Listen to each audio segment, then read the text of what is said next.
you'd start with all countries. So let's see what happens. This country is going to be more successful than it ever was. It's going to boom. We're going to have boom down USA. We're going to boom. The only way I can make sense of what Trump is doing with tariffs as a policy matter is it's got to be part of a negotiating strategy where he's just trying to convince these other countries that he's so crazy that he's going to tank the global economy so they come to the table and cut a deal. Because the stated rationale for all these tariffs are self-evidently ridiculous, like cutting off fentanyl flows from Canada, right? It just doesn't make any sense. Tariffs are a tool. They're not a strategy. They're designed to protect existing industries against unfair trade practices by other countries, like China dumping a bunch of steel or aluminum into the U.S. market. But they're not designed to grow a U.S. industry on its own, like the CHIPS Act was, which Trump says he wants to get rid of. Even like in the most charitable scenario where Trump tariffs the auto industry, so Mexico, it becomes more expensive to assemble vehicles in Mexico, so GM and Ford rev up some plants here. That's going to increase prices for everybody. And I know Trump doesn't care,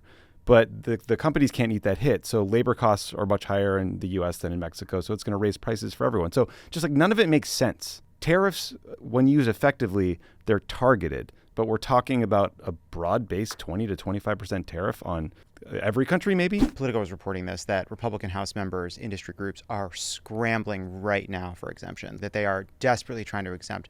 Farmers are already being hit hard by the impact of tariffs. There are tons of industries in Republican districts that these Congress people are worried are going to be adversely affected. There are industry groups desperately trying to figure out how to lobby. Look, maybe they are doing some grand ideological realignment, but one way to make sure you are in control, able to do the kind of corruption you want to do, where companies and Republicans have to come and pledge fealty to you, is by being deadly serious right now. So you can then claim you've put on these big tariffs while there's tons and tons of holes cut into them for which you've gotten God knows what concessions, promises, etc. There was a great story in the Journal about Harley Davidson and tariffs. Harley Davidson, great American company, they could face a 50% retaliatory tariff on selling Harleys abroad. So they did the math on a Harley Davidson sale in Denmark.